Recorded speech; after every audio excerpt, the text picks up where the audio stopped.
Hi, good morning. Today I wanted to talk about contingencies.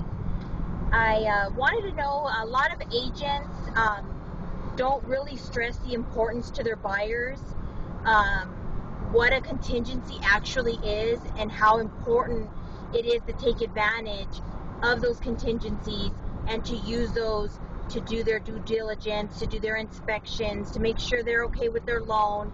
And a lot of times we get countered because it's standard at 17 days. What a contingency is written in our contract, that's the default. But a lot of times we get countered 10 days, 7 days, and a lot of times the agents just make the call for their buyers, okay, well, just to get the offer accepted, but they really don't educate their buyers as to what actually a contingency is. And they don't hold true to their contract. They just simply don't send in the contingency removal.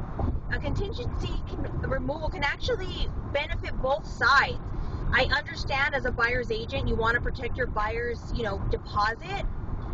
But again, if you're agreeing to the 7 days or 10 days or 5 days, whatever it is that you're cutting the time down to, it's important to make sure that you're on the ball and you're going to, make sure you do the inspections, the appraisal, everything to be sure that that buyer, in fact, is okay, and they are aware what a contingency actually means. And when you actually sign that they are, moving forward, and that there's, there's a chance that 3% of their deposit, if they place more, is can be retained should they decide they don't want the property at a later date.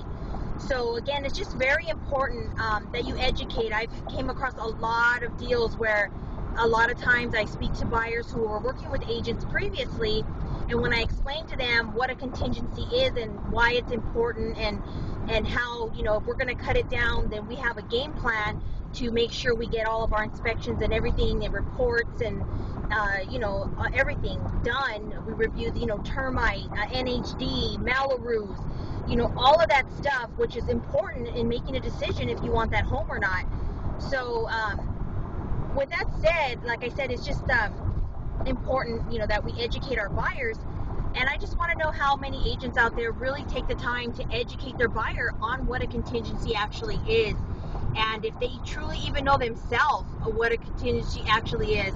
I've had a lot of times where me as a listing agent, I send the contingency removal, and the agent thinks that, oh, I just won't sign it, and that's that. But you know what? That's what our notice to performs are for. I send that notice to perform. You don't perform, we'll move forward. So it's not like it used to be. A lot of people like to waste time. I'm not in escrow to waste time. I'm in escrow to get it closed. Again, as a buyer's agent, once I've educated my buyers and they know that we have 7 or 10 days, they know that that form is going to be placed in front of them within that 7 to 10 days or whatever the contingency period actually is. And at that point, they need to make a decision if they're moving forward or not. Because again, as a buyer's agent, you want to know that the sooner you know that they're moving forward, the better. It doesn't make any sense to waste any time, any more time than we do. Our time is very, very valuable. And I think that a lot of agents are intimidated by their buyers, are afraid to put that form in front of them. What are they going to say? Are they going to cancel? Are they going to, whatever it is. But again, if you are upfront and honest with your clients from the day one and let them know this is what this means, you're going to be expected to sign off on this day, then they're going to be ready for that form once it comes in front of them. And anyways, I hope everybody has a great day. Bye.